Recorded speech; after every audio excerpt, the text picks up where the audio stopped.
Welcome, everybody, to Seattle Bike Blog TV. I am here with Ryan Packer, who you may all remember as the temporary editor of Seattle Bike Blog for the entire winter, basically.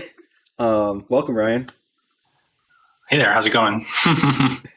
Great. Thanks for all the work that you did this winter, keeping the site going, and I thought you just did amazing work. I loved reading all the things that you discovered, and it was really nice to actually be able to just read the bike blog for once instead of having to write it. So thank you so much. Explain to everybody, I guess, your experience before taking over the job, because it was one of those things where I had asked people to apply, and then when you applied, I was like, well, that's cheating. I felt bad for everyone. We got lots of other good people applied, but I was like, well, Ryan's ready to is already doing this work. So this is you were kind of an obvious choice. Yeah, I guess I kind of had the ramp up from the Urbanist. I've been writing there since 2015, and then I eventually became senior editor, working with the team over there to do more guest posts and stuff like that in the same area. So I guess it was kind of a natural fit to extend that over to the bike blog for a bit. So how did you start getting into what inspired you to start working with the Urbanist and start writing about these things and start going to painful public meetings and things like that? It's a good question. Interestingly, my first foray into sort of public advocacy in Seattle was actually around historic preservation. I've always been a huge fan of Pike Place Market, and it's always been one of my favorite places in the city. And sort of history focused interest. And so I had started giving tours. The Friends of the Market actually does summer tours of the market that are essentially no cost. They're like $10 tours.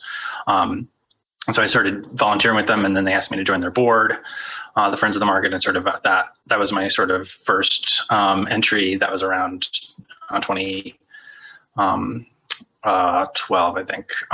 And that was sort of how I kind of started learning about how the city actually works and who's actually doing all the power moves and all that. And so, and then sort of around the same time, I started writing for Capitol Hill Seattle, and they had a column that was called The Bus Stop, but it was just basically a photography column that was just like photographing like buses and bus stops. And I sort of turned that into writing about the buses themselves, and sort of that became a column where I wrote about literally every bus that touches Capitol Hill. And I did that for about a year and a half, and that was sort of the transportation intro. And then I got invited to an Urbanist meetup that a friend was going to. I'd never heard of it at all. And then I kept going to that, and then they asked me to write, and then it snowballed into that. So That's great. So let's say someone didn't read all winter. What do you want to make sure that they saw? Yeah, I think the biggest story that we kind of were covering all winter was this plan that the Seattle Department of Transportation has been working on around sort of how we plan for bike lanes as well as other sort of modes and the prioritization that those modes get. I can pull that up. And so essentially, they've been working on a plan to sort of integrate all of our different modal plans that sort of get updated at different times. We have the pedestrian plan and the freight plan and the transit plan, and then obviously the bike master plan, which was last adopted in 2014. The crux of the policy hinges around this idea of deficient segments. And so you have modal plans that need to work together, but you only have, say, 50 feet of roadway, and we have these adopted streets only. Yeah. we have these adopted street plans that say we should have a bike lane here. We should also have a transit lane because it's on a frequent transit network, and the sidewalk should be 8 feet and they're only 6, and it's also a freight street. And so we have these plans that say, here's how much each mode should get. Here's how much we have. And so if it doesn't fit, then that's what's called a deficient segment. Okay. And so they basically did a whole number crunching to get to the point where they could see all these deficient segments at once. And what do you know? It turns out the bike master plan is the biggest problem of all of the modal plans. And I mean, to be honest, that is probably because it's the most ambitious plan that we have. Mm-hmm. Because our transit master plan isn't prescriptive in terms of where bus lanes go, and our pedestrian master plan is mainly concerned about new sidewalks and crossing improvements, and the freight master plan is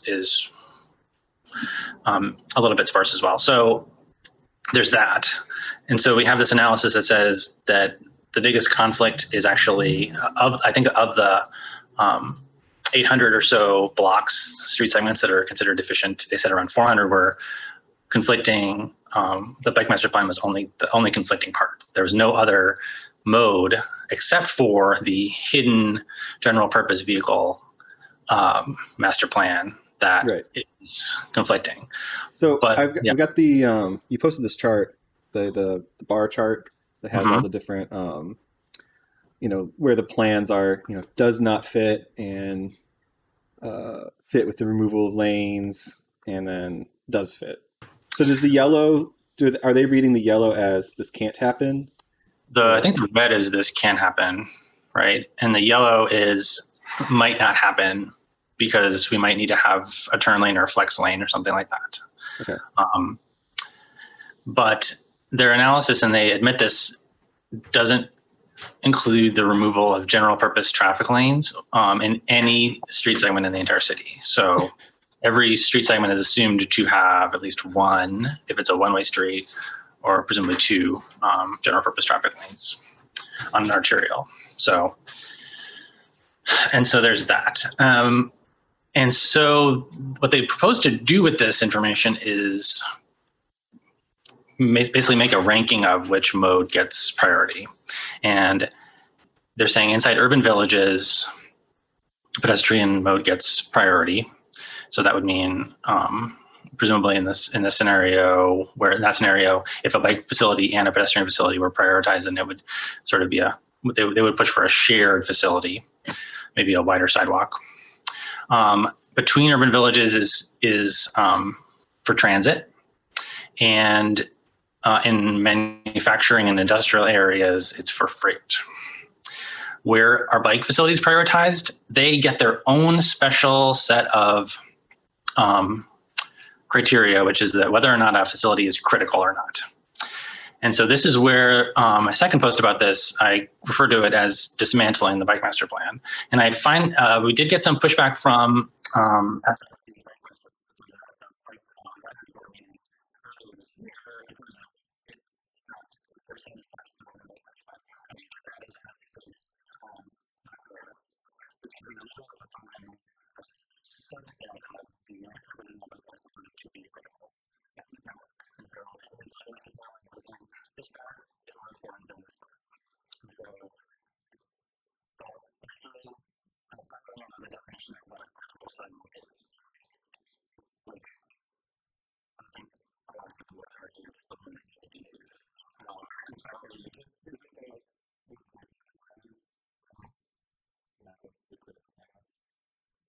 How are they trying to define what critical means? We don't have a full picture of that yet.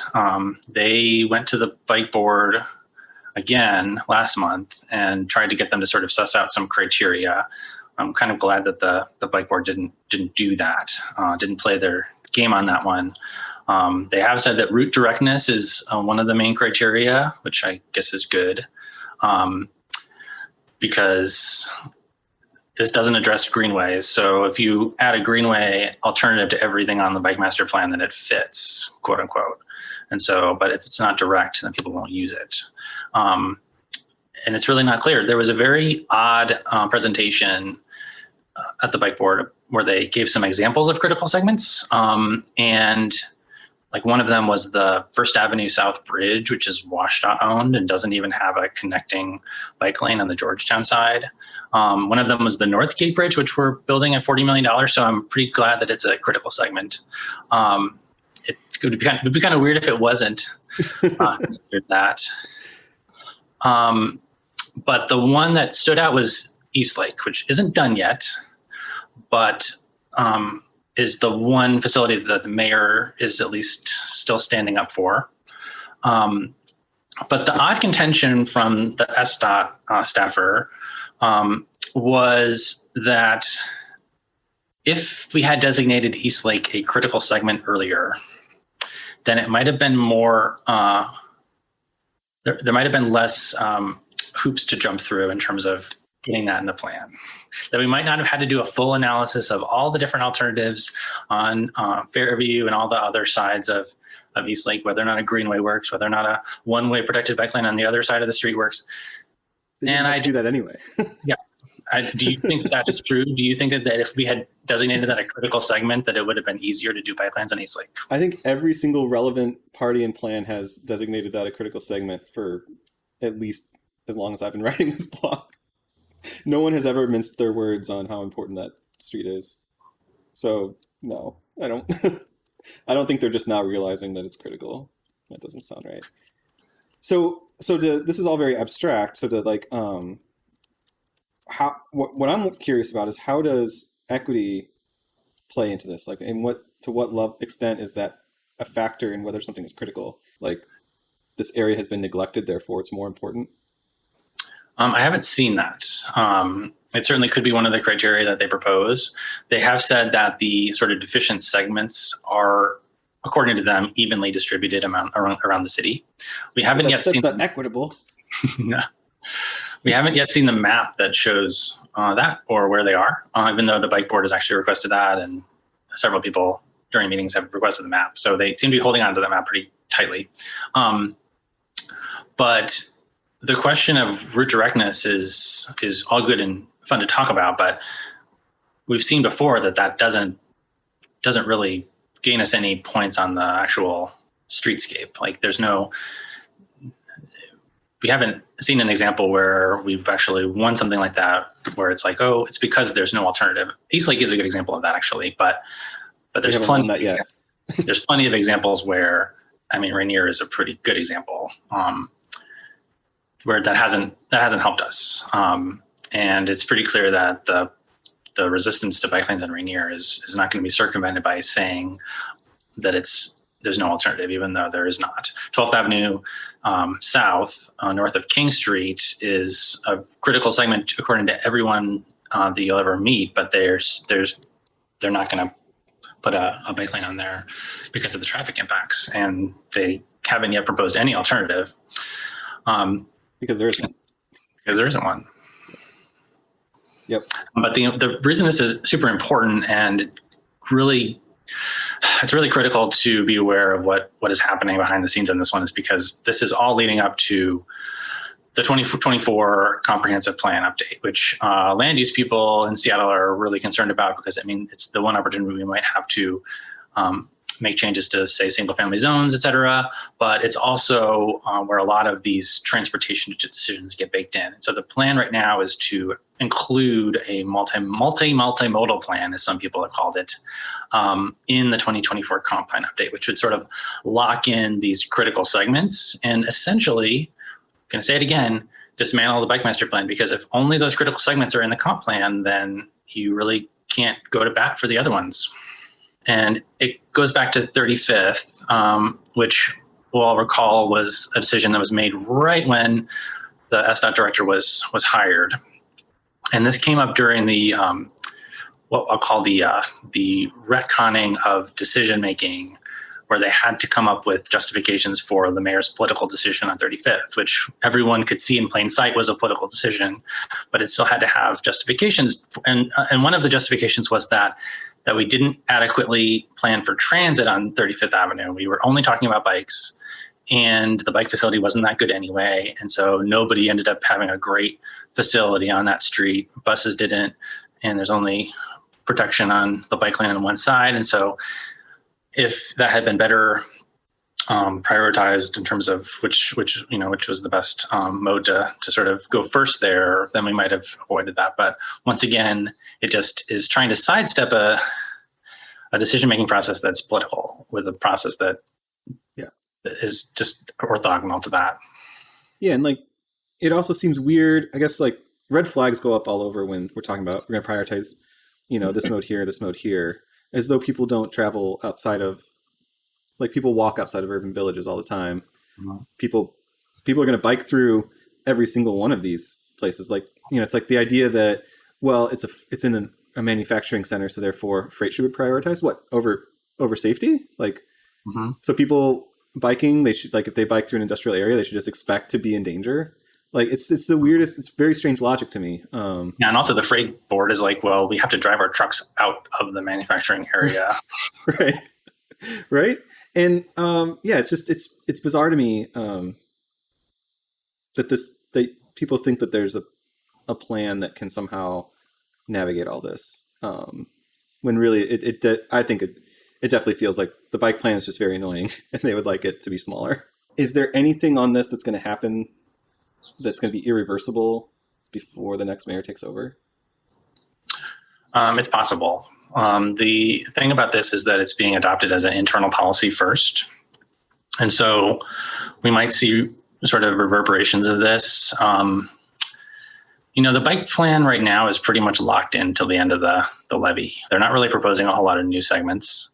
And so this is really all set up for the next levy and the comp plan at the same time, which are basically happening at the same time in 2024. And so it's all sort of behind the scenes, and we're trying to sort of figure out what's happening. But a lot of these policies are being adopted without going to council, which is interesting. Right now, we don't really have anyone who would go to bat for this at the council. Yeah. And so I'm not sure what that would look like either.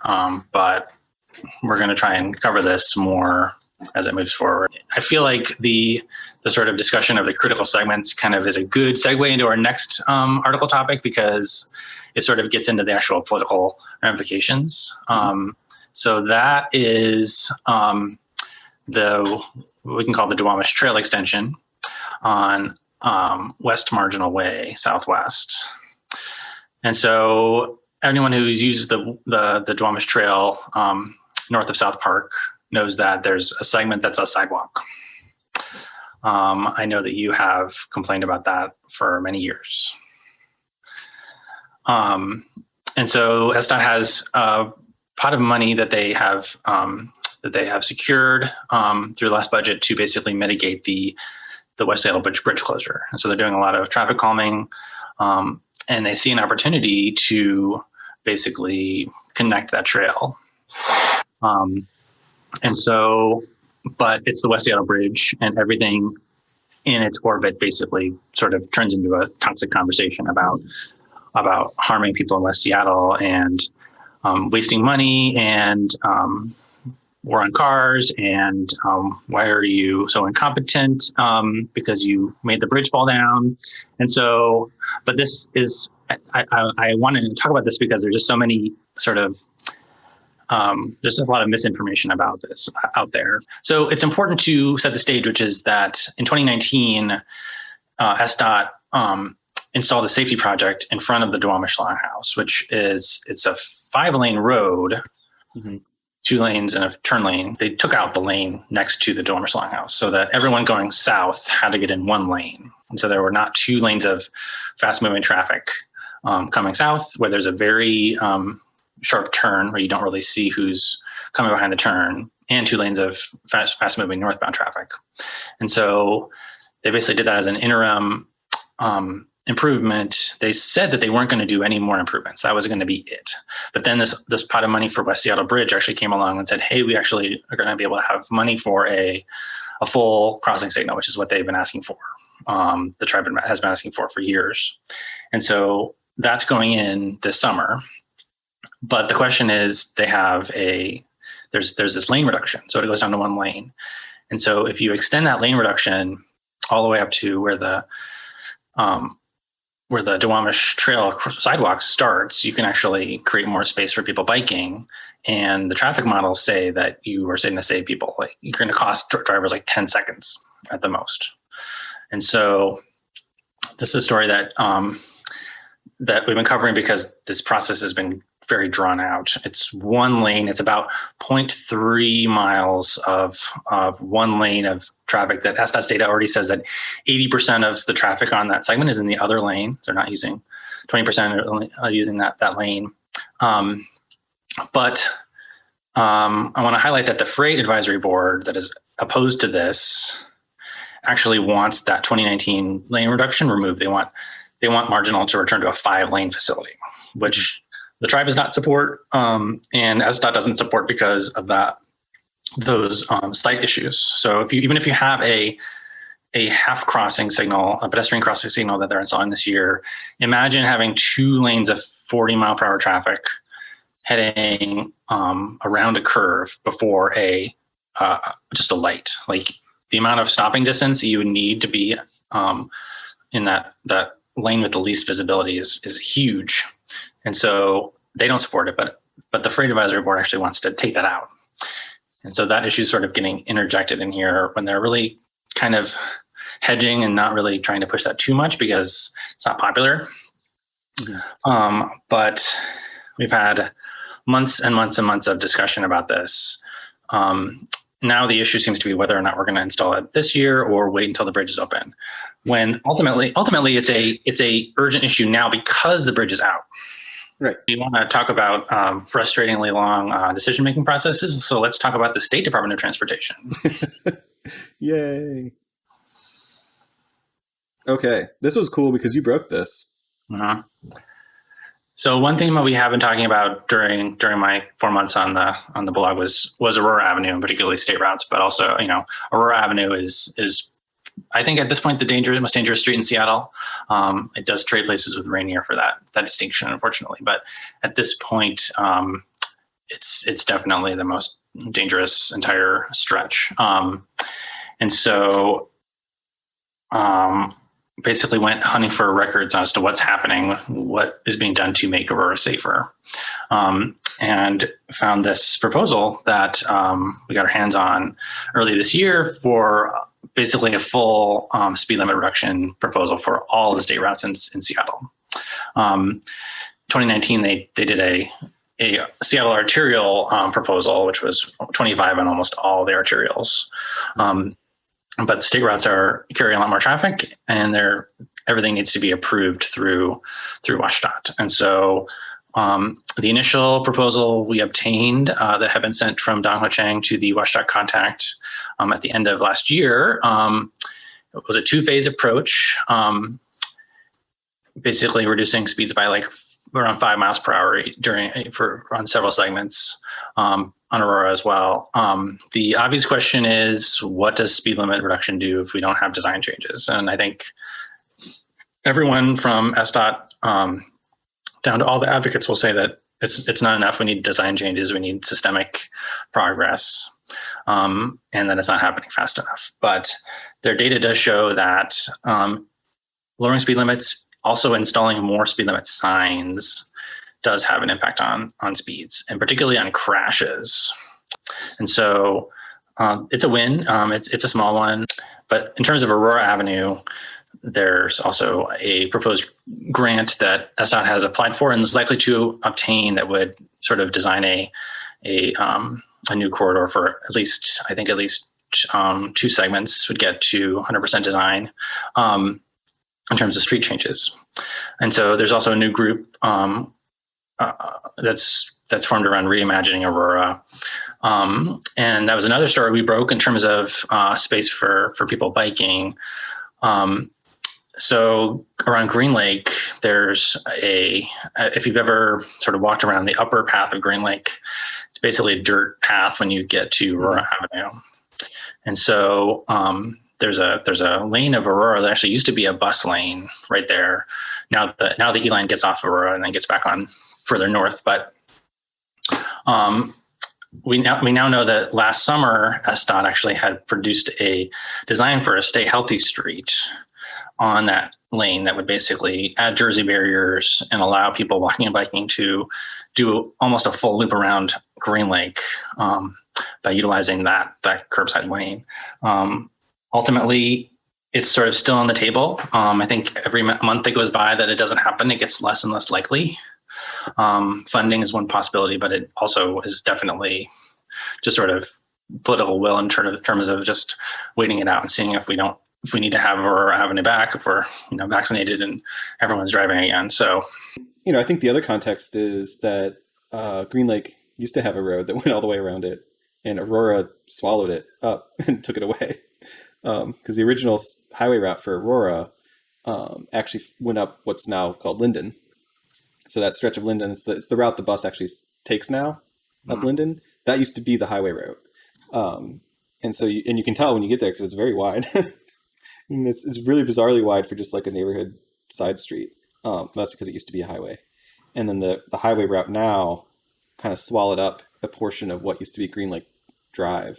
I think it's called Green Lake Drive, which was an Olmsted Boulevard that got swallowed up by the freeway. So my point is, if you're into historic preservation, we should restore Green Lake Drive. It's supposed to be a boulevard loop around the lake. That was the whole point of it. I've been a fan of the larger proposal for restoring Aurora. I think that Aurora should be a busy boulevard kind of street. I think you should be able to make left turns from Aurora, which honestly, I think that could be a interesting pitch to people who drive on Aurora to get them on board. I don't think it has to be like butting heads. I think there's a lot of people who cannot stand driving on Aurora because you can never turn left and it's so frustrating. I think you should be able to turn left. I think the street should be designed in such a way that it's just like a busy boulevard with, left turn lanes and stuff, like any other busy boulevard. And it should have, traffic speeds that are appropriate for a neighborhood because it's a neighborhood street. But it was never designed as a freeway. It was sort of like, it's like a pseudo freeway, right? You can turn right onto it in a million places and you can almost never turn left. And you can't cross it unless there's an underpass or an overpass. So yeah, I've been a big fan of like the larger vision for rethinking Aurora.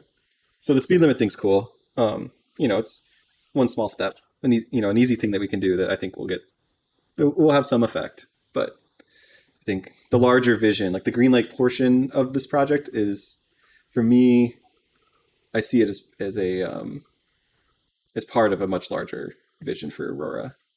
But ultimately, it's a public safety crisis that really needs more attention. I'm glad it's getting a little bit more attention, but which really should be a much bigger focus. Yeah. Well, thanks so much for all this reporting. And there's a lot more stories. If you are a bike blog reader who wants to just see Ryan's stories, you can click on the author name and you just get a list of them all, this is a lot of work. I'm scrolling through them now. I think it was 64 articles. Yep. That's a lot of work. That's a lot of work. Thank you so much. So for people who don't know, I took the winter off to really focus on finishing up a book I was writing, and I'm still writing. I finished up the draft and it took me, I was supposed to have it done in November. Let's just say I needed the entirety of the winter off to actually do it because parenting during COVID is very difficult and all my time disappeared. And, I was going through a lot of existential stuff with the blog of like, maybe I just need to stop writing this blog entirely because it doesn't fit. I can't do it. And I really wanted to do the book. It's, became a priority. And so I'm just so ecstatic that Ryan was able to step in and do all this fantastic work to keep the site going. Because really if I didn't find someone who was really good, who was really ready to take on this work without me needing to help a lot, I don't really know if I could have kept the blog going. I might have just had to shut down. So I think I feel comfortable saying you saved Seattle Bike Blog. So thank you so much for all your work. Congratulations on getting the draft done. Yeah, thanks. So I guess you want to talk at all about what your plans are moving forward? I mean, I'm shifting over to sort of more long form pieces at the Urbanist. Going back to covering some big things that aren't necessarily bike related or entirely bike blog core pieces. The Interstate Bridge project is something that I'm going to spend a lot of my time working on. This $3 billion project that is sort of it's creeping toward its old iteration of interchanges and highway expansion with not a lot of pushback. So that's between obviously Washington and Oregon. So statewide transportation issues like that, and more Vision Zero reporting and figuring out what's going to happen with all the projects. But it's going to be in terms of, I mean, definitely not going to stop paying attention to these issues. So we'll see what happens. But just right now, I'm leaving it up to chance right now what happens. So. Well, I'll put up I guess is your Twitter handle probably the best way for people to stay up to date? I think so, yeah. I'll put that up on the screen. And yeah, definitely follow. And thank you so much, Ryan. And thanks everybody for watching and reading. And yeah, I'm sure I will be quoting your stories at length on the blog very soon. Thank you. Thanks so much.